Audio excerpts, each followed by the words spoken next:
Halo Sobat JKN, sudah tahukah kamu tentang jenis-jenis kepesertaan BPJS Kesehatan?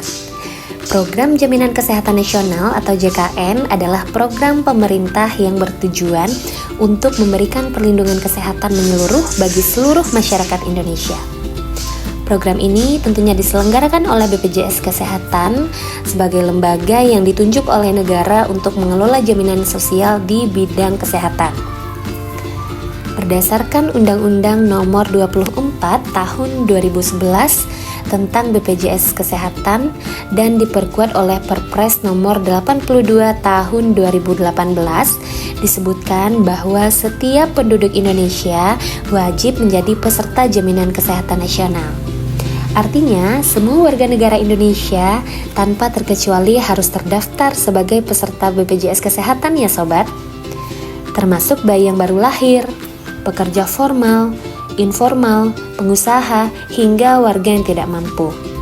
Selanjutnya, warga negara asing yang tinggal di Indonesia minimal 6 bulan wajib terdaftar sebagai peserta JKN.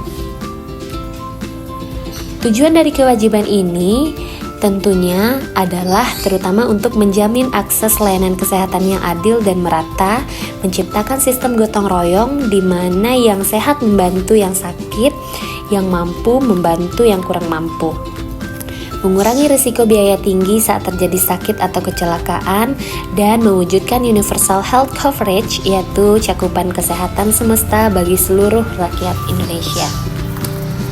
Lantas, bagaimana jika kita tidak terdaftar sebagai peserta JKN? Tentunya, kita tidak bisa mengakses layanan kesehatan yang ditanggung oleh BPJS Kesehatan.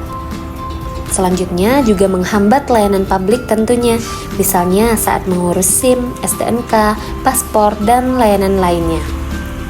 Selanjutnya, harus membayar denda jika mendaftar setelah sakit dan langsung menggunakan layanan BPJS Kesehatan. Nah, selanjutnya sobat, bagi masyarakat miskin atau kurang mampu, pemerintah mendaftarkan sebagai peserta PBI yang disebut sebagai penerima bantuan iuran. Bagi pekerja, perusahaan wajib mendaftarkan karyawannya sebagai peserta. Dan juga bagi masyarakat umum bisa mendaftarkan secara mandiri melalui kanal online maupun offline. Setiap warga negara Indonesia wajib menjadi peserta Program Jaminan Kesehatan Nasional yang diselenggarakan oleh Badan Penyelenggara Jaminan Sosial atau BPJS Kesehatan. Kembali lagi bahwa ketentuan ini sudah diatur di dalam Undang-Undang Nomor 40 Tahun 2004 tentang Sistem Jaminan Sosial Nasional dan Undang-Undang Nomor 24 Tahun 2011 tentang Badan Penyelenggara Jaminan Sosial. Nah, selanjutnya yang kita tunggu-tunggu bahwa apa aja sih jenis-jenis dari kepesertaan BPJS Kesehatan? Ada 4 ya sobat jenis-jenis dari kepesertaan BPJS Kesehatan. Yang pertama yaitu penerima bantuan iuran atau disingkat dengan PBI.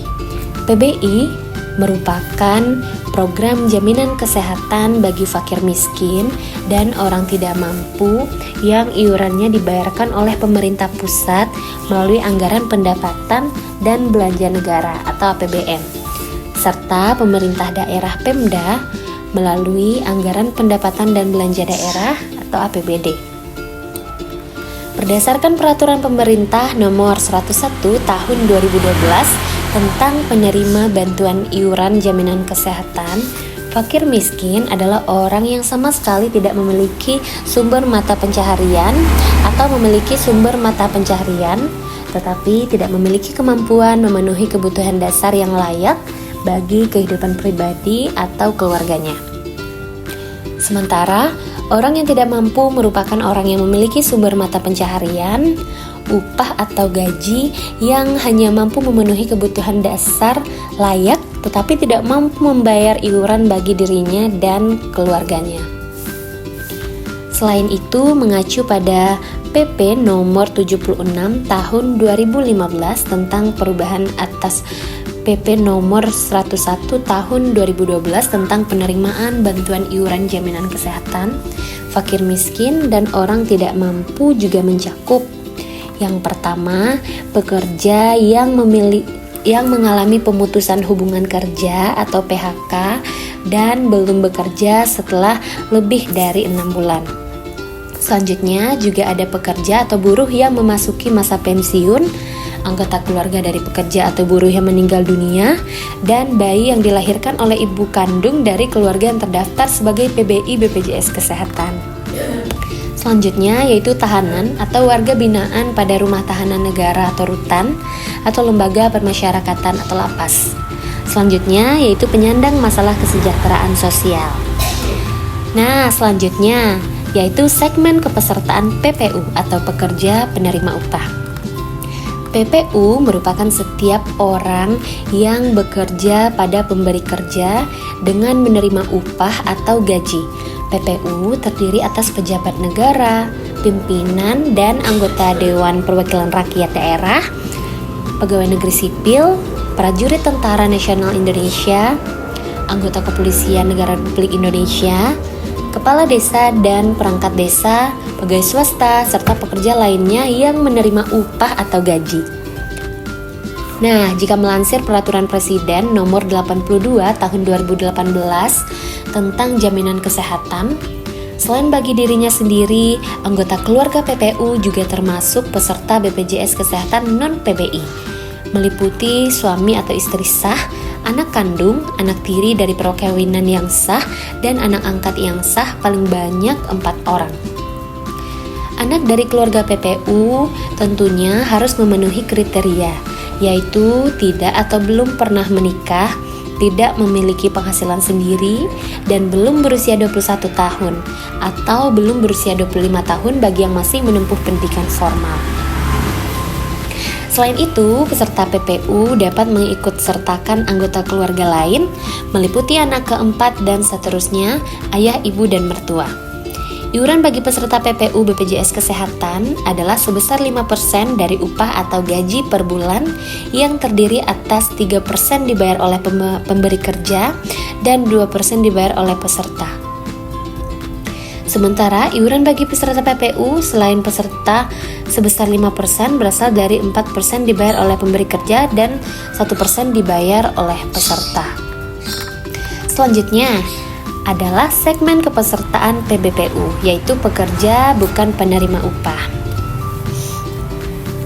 PBPU adalah setiap orang yang bekerja atau berusaha atas risiko sendiri.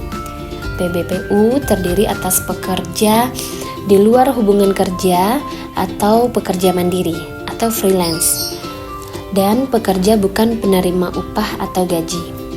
Peserta PPU wajib mendaftarkan dirinya dan anggota keluarganya sebagaimana tercantum dalam kartu keluarga. Pendaftaran dilakukan di kelas rawat yang sama untuk seluruh anggota keluarga yang terdaftar di KK. Bagi peserta PBPU BPJS Kesehatan yang mendaftar sendiri-sendiri, maka pembayaran iuran pertama dilaksanakan paling cepat 14 hari kalender sejak pendaftaran dan dinyatakan layak berdasarkan verifikasi, serta selambat-lambatnya 30 hari sejak pendaftaran melalui metode autodebit. Selanjutnya, yaitu PB, bukan pekerja. BP merupakan setiap orang yang termasuk PPU, PBI, dan PBPU dan penduduk yang didaftarkan oleh Pemda.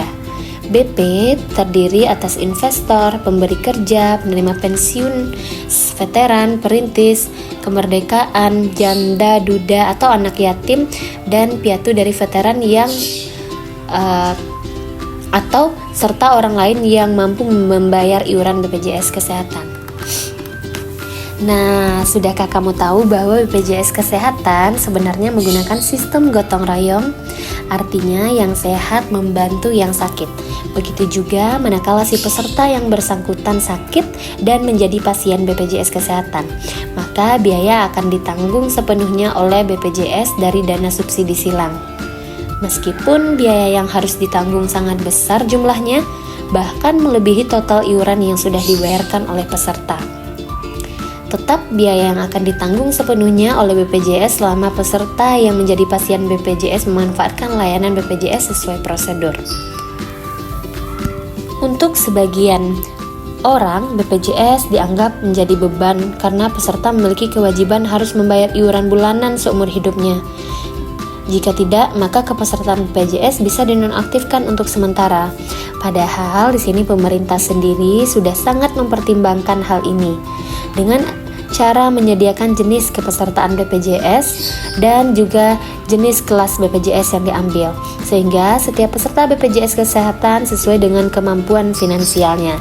Nah, jika kamu masih ragu bahwa untuk kepesertaan segmen PBPU atau yang kita sebut dengan peserta mandiri terdiri dari 3 kelas rawatan BPJS Kesehatan. Nantinya tentunya peserta bisa menyesuaikan dengan kemampuan dan finansial mereka. Sekian, terima kasih.